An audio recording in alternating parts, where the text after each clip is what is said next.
نبی پاک ہمارے آقا بھی ہیں، ہمارے محسن بھی ہیں، ہمارا سب کچھ ہے، ہمارا مان بھی ہے، ہماری جان بھی ہے اور ہمارا ایمان بھی ہے۔ مگر ایک بڑا پرابلم یہ ہو گیا ہے، یقیناً ایمان تو کمپلیٹ ہی نہیں ہوگا نبی پاک سے محبت کے بغیر۔ شاعر لکھتے ہیں نا، محمد کی محبت دین حق کی شرط اول ہے۔ یہ بڑی گہری بات ہے۔ which condition is very first؟ سب سے پہلی کنڈیشن کیا ہے؟ دیکھیں، لا الہ الا اللہ کہنے والے تو بہت سارے ساری دنیا میں، اللہ ایک ہے، بہت سارے مذہب کے لوگ کہتے ہیں، مسلمان نہیں ہے وہ۔ تو پتا چلا کہ محمد الرسول اللہ صلی اللہ تعالی علیہ وسلم کوئی نہ کہے دل کی تصدیق کے ساتھ، نبی پاک کو اللہ کا نبی اور آخری نبی نہ مانے اور محبت رسول دل میں نہیں، وہ مسلمان نہیں ہے۔ یاد رکھیے، منافقین بھی تو تھے، مکے میں بھی تھے، مدینے میں بھی تھے، نبی پاک کے دور میں تھے، کلمہ بھی پڑھتے تھے۔ صرف کلمے سے بھی ایمان نہیں ہوگا، کلمہ پڑھے اور دل میں عشق رسول نہیں، دشمنی ہے، بغض ہے، وہ بھی ایمان والا نہیں ہے۔ محمد کی محبت دین حق کی شرط اول ہے، اسی میں ہو اگر خامی تو سب کچھ نامکمل ہے۔ تو یہ بڑی امپورٹنٹ بات ہے۔ اب پرابلم یہ ہے کہ آج کے دور میں سرور کائنات علیہ الصلوۃ والسلام کے بارے میں اب جانتے بہت تھوڑا۔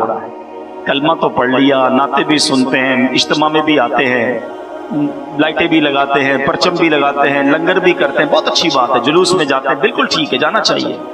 مگر جس نبی کے غلام ہیں ان کی سیرت کے بارے میں کتنا جانتے ہیں، ان کے بارے میں ہمیں کیا کیا معلوم ہے؟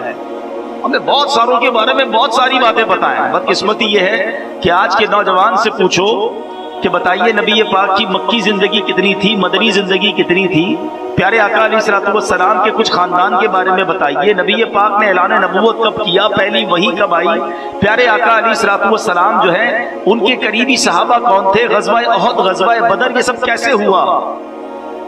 تو شاید بہت بڑی تعداد کو یہ ساری باتیں پتہ نہیں۔ مگر آج کے نوجوان کو پوچھو کہ یار فلاں کرکٹر کا ریکارڈ کیا ہے، تو اس کا نام بھی بتائیں گے، ریکارڈ بھی بتائیں گے، سینچریاں بھی بتا دیں گے، فلاں فٹ بالر کے گول بھی پتا ہوں گے، ہیئر اسٹائل بھی پتا ہوگا، اس کے کپڑے کون سے وہ بھی پتا ہوں گے، پتہ نہیں کیا کیا لوگ یاد کر کے بیٹھے ہوئے۔ اللہ کے بندو، جس نبی کا کلمہ پڑھا، جس کا امتی ہو، جنہوں نے کام آنا ہے، ان کے بارے میں کچھ نہیں پتا۔ میں ایک سوال کرتا ہوں ویسے لوگوں سے جو اس طرح آئیڈیل بنائے بیٹھے ہیں نا، کسی گلوکار کو، کسی اداکار کو، معاذ اللہ، کسی فٹ بالر، کرکٹر یا ویسی دنیا کی کسی فیم پرسنالٹی کو، ان سب سے سوال ہے، بتاؤ کیا وہ تمہیں جانتا ہے؟ ہم کہتے ہیں مجھے کیسے جانے گا، بہت بڑا آدمی ہے، وہ تو مجھے نہیں جانتا۔ اچھا، جانتا نہیں، کبھی تمہارا خیال رکھا؟ جانتا نہیں تو خیال کیسے رکھے گا؟ کبھی تمہیں یاد کیا؟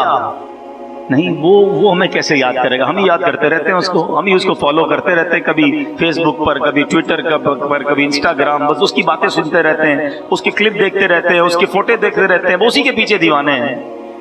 اللہ کے بندو، تم اس کے پیچھے دیوانے ہو، نہ تمہیں جانتا ہے، نہ یاد کیا، نہ خیال رکھتا ہے۔ تم اس کے دیوانے کیوں نہیں بنتے جب تم پیدا نہیں ہوئے تھے؟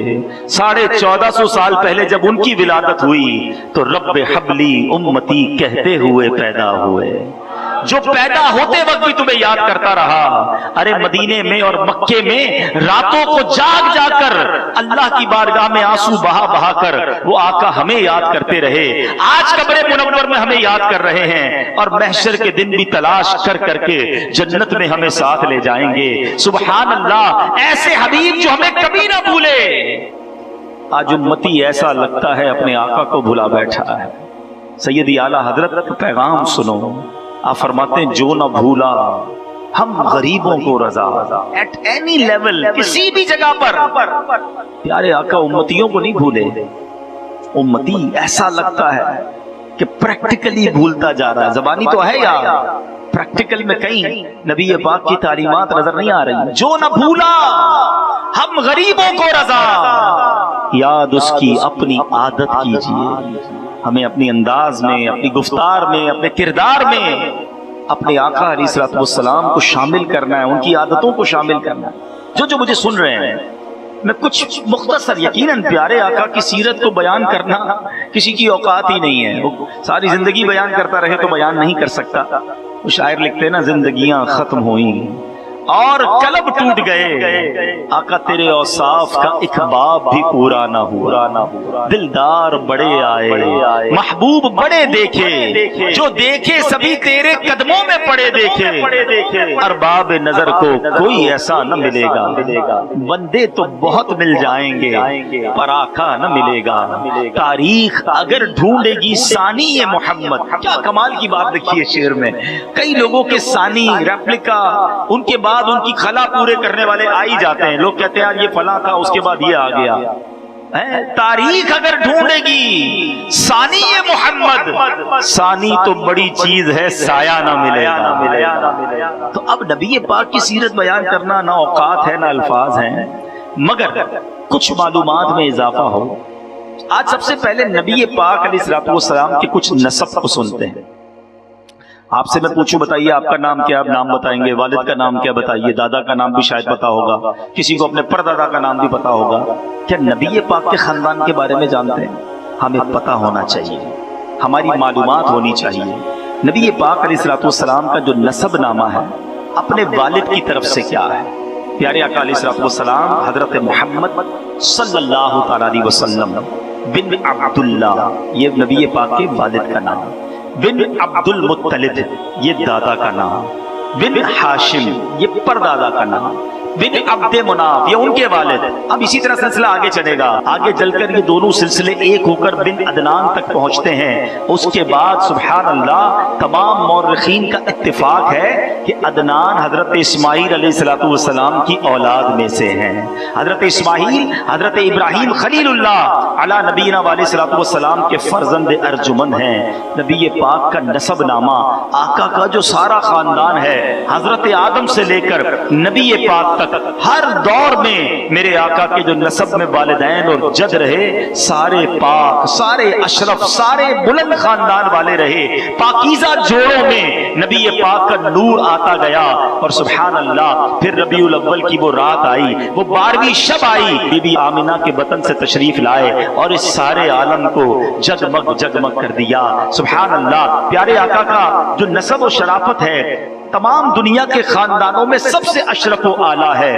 اور یاد رہے حضرت ابو سفیان ایمان نہیں لائے تھے، تو اب اس وقت کفر کی حالت میں بادشاہ ہرقل دوم کے جب دربار میں گئے تو اس حقیقت کو اعتراف کیا، یعنی دشمن بھی مانتے تھے، اس وقت وہ دشمنوں کی طرف سے آئے تھے، مگر بادشاہ کے دربار میں کہتے ہیں یہ محمد یعنی نبی جو ہیں یہ عالی خاندان والے ہیں، نبی پاک کے خاندان پر دشمن بھی انگلی نہ اٹھا سکتا تھا۔ پیارے آقا علیہ السلام نے خود فرمایا، مشکات شریف کی حدیث ہے، سرور کائنات فرماتے ہیں اللہ تعالیٰ نے حضرت اسماعیل کی اولاد میں کنانا کو برگزیدہ بنایا۔ One of the top level کے جو لوگ تھے حضرت اسماعیل کی اولاد میں وہ کنانا تھے۔ کنانا سے قریش کو چنا اور قریش میں سے بنی ہاشم کو منتخب فرمایا اور بنی ہاشم میں سے مجھ کو چن لیا۔ اب اس پر بھی اعلیٰ حضرت کا شعر سنا دو، پتہ چلے میرے رضا کی نظر کہاں کہاں تک ہے۔ یہ ذرا سنا نا آپ نے کہ ہر خاندان سے، ہر قبیلے سے ون آف دا ٹاپ خاندان کو چنا گیا اور وہاں سے نبی پاک کو چنا گیا۔ یہ انتخاب، یہ چننے کو ذرا ذہن میں رکھیے گا۔ اعلیٰ حضرت کہتے ہیں ذات ہوئی انتخاب، وصف ہوئے لاجواب، ذات ہوئی انتخاب، وصف ہوئے لاجواب، نام ہوا مصطفیٰ، تم پہ کروڑوں درود۔ کیا بات ہے نبی پاک علیہ السلام کی۔ نبی پاک جیسا دنیا میں نہ کوئی آیا ہے نہ کوئی آئے گا، رب نے بنایا ہی ایسا ہے اپنے حبیب کو کہ پھر اس کی کوئی مثال ہی دنیا میں نہیں ہے۔ شاعر لکھتے ہیں نا، ایڈا سونا نبی کوئی دنیا تے آیا نہیں، یار اے ہو جیا کوئی رب نے بنایا نہیں، یار اے ہو جیا کوئی رب نے بنایا نہیں۔ دید میرے نبی دیے رب دا نظارہ، دید میرے نبی دیے رب دا نظارہ، قسم خدا دی مینو سب نالو پیارا۔ رب دا نظارہ یا کسی کو غلط فہمی نہ ہو، اللہ کی جو شان ہے، اللہ کی قدرت کا جو مظہر ہے رب کو تو ہم نہیں دیکھ سکتے نا، تصویر کو دیکھیں تو پتا چلتا ہے مصور کیسا ہوگا، دنیا دیکھتے ہیں تو پتا چلتا ہے مالک کیسا ہوگا، یہ ساری رانائیاں جس نے بنائی ہیں وہ خالق کیسا ہوگا، سبحان اللہ۔ تو بہرحال اب یہ قریشی کہلاتے ہیں آقا علیہ الصلوۃ والسلام، ٹھیک ہے نا، سب کو پتا ہے، مگر یہ قریشی کیوں کہلاتے ہیں اور قریش تھا کون جس کی وجہ سے نبی پاک قریشی کہلایا؟ میں بڑی بیسک باتیں آج بتانے آیا ہوں تاکہ یہ بڑی بیسکس ہیں جو ہمیں پتا ہونی چاہیے۔ یاد رہے کہ نبی پاک علیہ الصلوۃ والسلام کے، جیسے میں نے کہا کہ سارے ہی آباء و اجداد پاک صاف بڑے بلند مرتبے والے، مگر ان میں ایک جو حضرت فہر بن مالک تھے، یہ نبی پاک علیہ الصلوۃ والسلام کے حضرت فہر بن مالک بنتے ہیں پردادا، ٹھیک ہے، تھوڑا سا آگے جا کر اب فہر بن مالک یہ ہیں، یہ ان کا لقب قریش تھا اور ان کی اولاد قریشی کہلاتی تھی یا قریش کہلاتی تھی۔ فہر بن مالک قریش کیوں کہلایا؟ اس کی وجہ یہ تھی کہ قریش ایک سمندری جانور کا نام ہے جو چھوٹے چھوٹے جانوروں پر غالب آ جاتا تھا۔ یہ بڑے شجاعت والے تھے، بڑے بہادر تھے، اور اپنی وجاہت اور اپنی شجاعت کی وجہ سے سارے قبائل عرب پر غالب آ جاتے، اس لیے آپ کو قریش لقب مل گیا اور آپ کی اولاد جو ہے وہ قریشی کہلائی۔ تو پتہ چلا فہر بن مالک جو تھے وہ قریش کہلائے اور اس کی وجہ سے ان کی اولاد اور پورا قبیلہ قریشی بن گیا۔ اچھا، اسی طرح ہاشم کیوں کہتے ہیں بھائی، اور کس کی وجہ سے نبی پاک ہاشمی ہیں؟ چلے یہ بھی آپ سمجھ لیں، پیارے آقا کے پردادا ہاشم، فہر بن مالک بھی نبی پاک کے آباء و اجداد میں سے تھے، مگر پردادا تھے ہاشم۔ ہاشم ان کا نام نہیں تھا، ان کا نام تھا عمر، بڑے سخی تھے، بڑے بہادر تھے، غریبوں کی مدد کرنے والے تھے۔ ہاشم کا ترجمہ ہے کہ روٹیوں کا چورا کرنے والا۔ ہوا یہ کہ حج کے دنوں میں حاجی آئے، کھانا کم تھا، آپ نے بہت ساری روٹیاں منگوائیں، اس کا چورا کیا، اونٹ کے گوشت کا شوربہ بنایا اور روٹیوں میں اس شوربے کے ساتھ سرید بنایا اور حاجیوں میں تقسیم کرنا شروع کر دیا۔ نبی پاک کا سارا گھرانہ ہی سخی ہے، جو تم سے نہ مانگوں تو پھر کس سے مانگوں، آقا تمہارا تو سارا گھرانہ سخی ہے۔ تو اب یہ جو ہاشم تھے جن کا نام عمر تھا، ان کا نام اس وجہ سے روٹیوں کا چورا کر کے حاجیوں میں تقسیم کرنے کی وجہ سے ہاشم پڑ گیا، اور آپ کی اولاد جو ہے وہ پھر ہاشمی کہلائی۔ تو پتہ چلا کہ ہاشمی اور قریشی جو نبی پاک کو کہا جاتا ہے، اس کے پیچھے کیا وجہ ہے؟ عبد المطلب یہ نبی پاک علیہ الصلوۃ والسلام کے دادا، ٹھیک ہے، اور ان کا اصلی نام شیبہ ہے۔ بڑے نیک، نفیس اور عابد و زاہد تھے، غار حرا میں کھانا پانی لے جاتے اور کئی دنوں تک وہاں عبادت میں مصروف رہتے، اللہ کی یاد میں گم رہتے، رمضان میں اکثر حصہ غار حرا میں گزارتے، بتوں کی پوجا نہیں کرتے تھے، حالانکہ نبی پاک دنیا میں نہیں آئے تھے، مگر دل میں وہی اللہ کی وحدانیت کا نور تھا، اور آپ کے بارے میں آتا ہے کہ ان کی پیشانی میں نبوت کا نور چمکتا تھا، کیونکہ آپ ہی کے ذریعے آگے نسل چلی نا، پھر آپ کے والد عبداللہ اور پھر نبی پاک کی ولادت ہوئی، اور آپ کے بدن سے خوشبو آیا کرتی تھی۔ اہل عرب کو جب کوئی پرابلم ہوتی تھی، کوئی مشکل آتی تھی، تو حضرت عبد المطلب کے پاس آتے تھے، دعا کرواتے تھے، وہ دعا کرتے تھے، ان کی مشکلیں حل ہو جایا کرتی تھی۔ اب آپ کے بارے میں آتا ہے، اب وہ تاریخی واقعہ، اب آتے ہیں، تھوڑا سا خاندان کی بات ہو گئی، اب ذرا ولادت مصطفیٰ کا قریب کا وقت آ گیا ہے۔ آقا کی آمد سے پہلے کیا کیا ہوا، چند جھلکیاں آپ کو بتاتا ہوں۔ جس طرح سورج کے نکلنے سے پہلے ستاروں کی روپوشی ہو جاتی ہے، رات 12-1 بجے تک ستارے بڑے نظر آتے ہیں، جب 3 لگ جائے نا، آپ دیکھیں تارے غائب ہونے لگ جاتے ہیں، کیونکہ اب سورج کی آمد ہونے والی ہے۔ صبح صادق کی پہلے سفیدی آتی ہے، شفق کی سرخی نکلتی ہے، اور پھر سورج کی آمد ہوتی ہے۔ اسی طرح اب آفتاب رسالت کے طلوع کا زمانہ آ رہا تھا، اطراف عالم میں عجیب و غریب واقعات رونما ہونے لگے، جو ساری کائنات کو جھنجھوڑ کر یہ بتا رہے تھے کہ اب رسالت کا آفتاب طلوع ہونے والا ہے۔ اصحاب فیل کا واقعہ ہوا، اسی طرح ایک زبردست بارش ہوئی۔ عرب کے اندر سبزہ نہیں ہوتا تھا، مگر اس سال نبی پاک کی آمد سے پہلے ایک شاندار بارش ہوئی اور عرب میں سبزہ ہونا شروع ہو گیا، برسوں کی خشک سالی دور ہو گئی۔ مجوسیوں نے، آتش پرستوں نے 1000 سال سے ایک آگ جلائی ہوئی تھی، وہ بجھنے نہیں دیتے تھے، ان کا دعویٰ تھا، ان کا یہ جس کو کہے کہ اپنے آپ پر فخر تھا، 1000 ایئر ہو گئے ہم نے اس آگ کو نہیں بجھنے دیا، ہر وقت جلاتے رہتے ہیں، خیال کرتے تھے آقا کی ولادت سے پہلے 1000 سال والی آگ بھی بجھ گئی. پھر کسرا کے محل میں زلزلہ آیا. بڑے بڑے کر و فر والے فرعون کا ذہن رکھنے والے ان کے محلوں میں زلزلہ آیا. اسی طرح ہمدان اور قم کے درمیان 6 میل لمبے چوڑے بحر ساوا کا یکایک خشک ہو جانا. کوفہ اور شام کے درمیان وادی میں سبابہ کی خشک ندی کا جاری ہو جانا. یہ سب کائنات کو ایک خوشخبری دی جا رہی تھی کہ مبارک ہو وہ شاہ پردے سے باہر آنے والا. مبارک ہو وہ شاہ پردے سے باہر آنے والا ہے. گدائی کو زمانہ جس کے در پر آنے والا ہے. سبحان اللہ. سرکار کی آمد، آقا کی آمد، حضور کی آمد، پر نور کی آمد، اول کی آمد، آخر کی آمد، پیارے کی آمد، سرور کی آمد. مرحبا یا مصطفیٰ، مرحبا یا مصطفیٰ. اب نبی پاک علیہ الصلوۃ والسلام 12 ربیع الاول کا دن ہے. صبح کو بھی نوازا، رات کو بھی نوازا. علماء نے بڑی ڈیبیٹ کی ہے کہ پیارے آقا دن کے وقت پیدا کیوں نہیں ہوئے، رات کے وقت پیدا کیوں نہیں ہوئے. کہا دن کے وقت پیدا ہوتے تو رات محروم رہ جاتی، رات کے وقت پیدا ہوتے تو دن محروم ہو جاتا. صبح صادق کا وقت وہ ہے کہ رات بھی جا رہی ہے اور صبح بھی آ رہی ہے. رحمت للعالمین ہے نا. علماء نے کہا کہ نبی پاک جو ہے وہ پیر کے دن کیوں پیدا ہوئے. جمعہ کا دن افضل ہے، مبارک ہے، سردار کہا گیا. کمال کی بات. علماء نے حکمت، اللہ کی حکمت رب جانے، فرمایا جمعے کے دن پیدا ہوتے اور کوئی جمعے کے دن کی تعظیم کرتا تو لوگ کہتے جمعہ تو پہلے ہی تعظیم والا تھا. الگ سے دن ہو تاکہ الگ سے تعظیم کی جائے. تجھے یک نے یک بنایا، تجھے یک نے یک بنایا. اور پوچھو اعلیٰ حضرت سے، پیر کو دن کو فارسی میں کہتے ہیں دوشنبہ.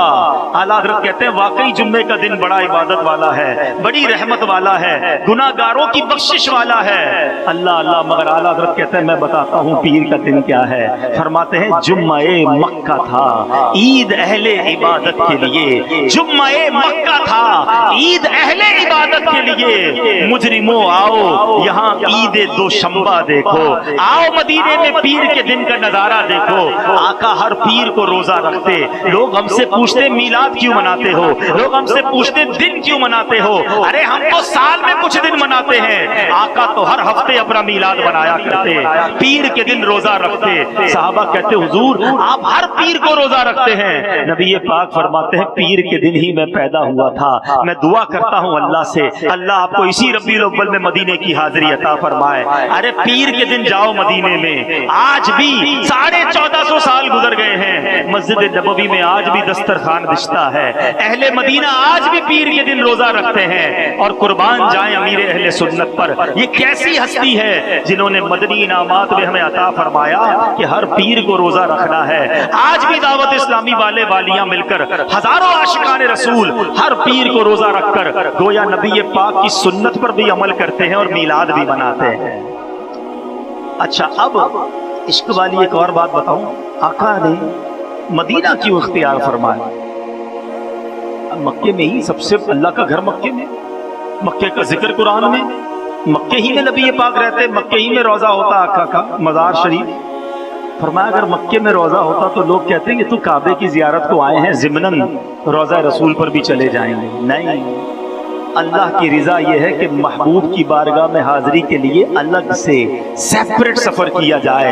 آپ جانتے ہیں مدینہ نبی پاک کے جانے سے پہلے کیسا تھا؟ اس کی ہواؤں میں بیماریاں تھیں، لوگ جاتے بیمار ہو جاتے تھے، ادھر کی آب و ہوا اچھی نہیں مانی جاتی تھی.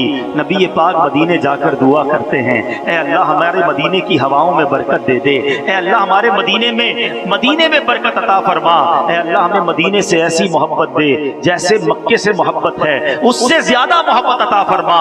مدینے کے پھلوں میں برکت عطا فرما. مدینے کے سا اور مد میں یہ پیمانے ہیں، ان سا اور مد میں بھی برکت عطا فرما. ذرا سنو آج مدینہ کیسا ہو گیا.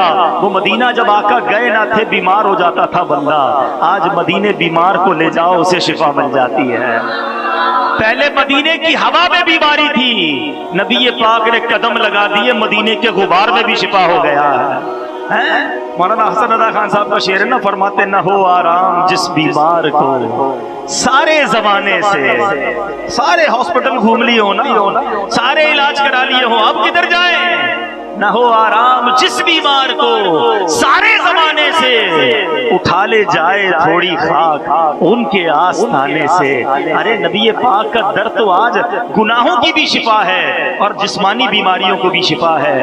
اللہ اکبر۔ اب آقا دنیا میں تشریف لاتے ہیں، بچپن کے واقعات بھی بہت سارے ہیں، جی تو چاہ رہا ہے میں بیان کرتا جاؤں، میری عمر اسی کام میں صرف ہو جائے۔ ابھی تو ولادت سے پہلے کی باتیں ہوئی ہیں، کچھ ولادت کے بعد کی باتیں کروں، کچھ بچپن کی باتیں بتاؤں، کچھ اعلان نبوت سے پہلے کا ذکر کروں، غار حرا میں پہلی وحی کی کچھ بات کریں اور اس کے بعد جو زندگی ہے اس پر بات کریں۔ مگر ظاہر ہے ہر اجتماع کا ایک وقت ہوا کرتا ہے، ہم تو بس اپنی حاضری ہی لگاتے ہیں، مگر نبی پاک کی سیرت کا وہ پیارا پہلو کہ نبی پاک جب بچپن میں جھولے میں تھے، گہوارے میں تھے۔ اچھا، نبی پاک کی سیرت کا یہ اتنا خوبصورت پہلو ہے، حضرت عباس جو ہے نا، یہ پیارے آقا کے چچا ہیں، یہ بہت دیر میں مسلمان ہیں، ٹھیک ہے۔ جب آگے جا کے مسلمان ہوتے ہیں تو کہتے ہیں حضور بات یہ ہے کہ میں جو آپ پر ایمان لایا ہوں نا، اس کا ایک سبب یہ بھی ہے کہ جب آپ جھولے میں تھے نا، میں نے بچپن میں آپ کو دیکھا تھا، آپ جب گہوارے میں ہوتے تھے، آپ جدھر انگلی کا اشارہ کرتے تھے چاند ادھر چلے جایا کرتا تھا۔ اچھا، یہ بڑی ایمان افروز بات ہے، مگر میں اس سے بھی زیادہ خوبصورت بات بتانے جا رہا ہوں۔ میں اور آپ بھی چھوٹے رہے ہیں، ہم نے بچپن میں پتہ نہیں کیا کیا کیا ہے۔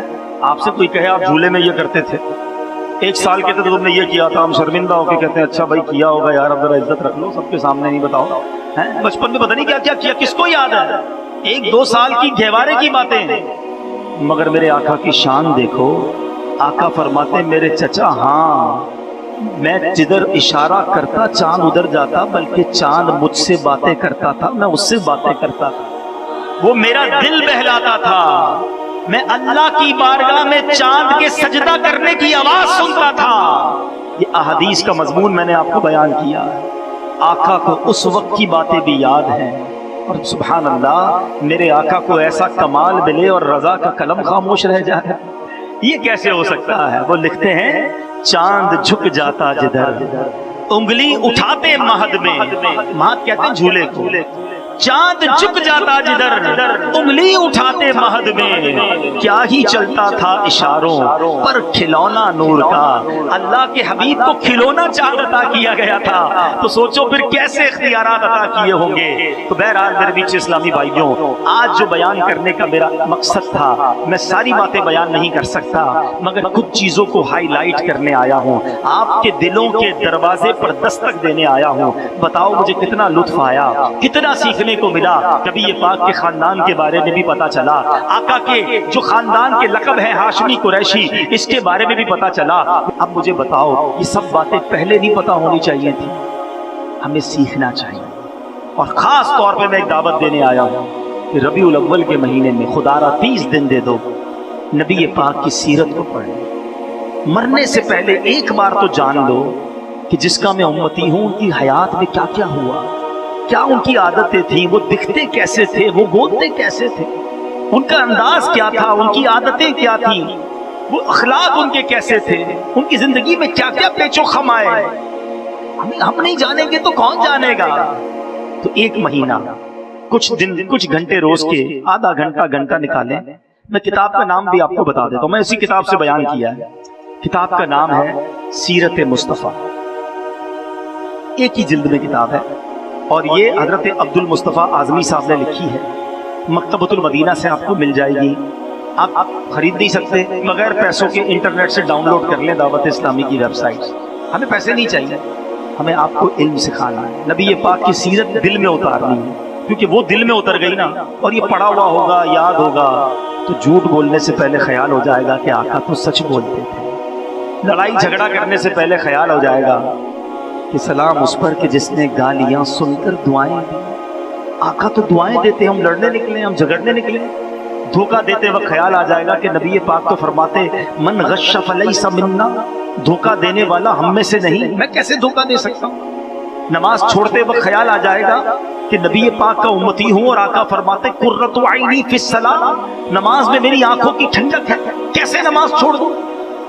میں دوسرا تحفہ آپ سے آج یہ چاہتا ہوں، میں نہیں چاہتا، نبی پاک کے لیے تحفہ ہم نے تیار کرنا ہے، اور وہ تحفہ جو آقا کو بہت پسند ہے، خود نبی پاک فرمائیں قرۃ عینی فی الصلاۃ، سب پکی سچی نیت کر لو، کچھ بھی ہو جائے آج کے بعد ہماری کوئی نماز قضا نہیں ہوگی۔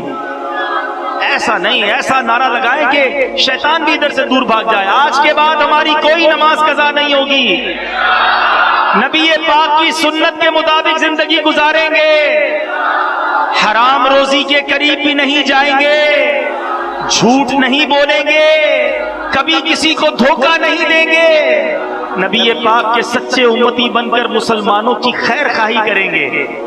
سب کا خیال رکھو یار، تھوڑی سی زندگی ہے، اس کو تنگ کرنا، اس سے لڑائی کرنا، اس پر ظلم کرنا، پڑوسی پریشان، یہ مسلمان والی زندگی نہیں۔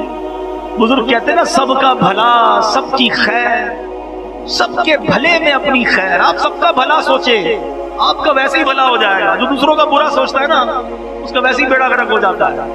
تو انشاءاللہ نبی پاک کی سیرت پڑھیں اور اس پر عمل کریں۔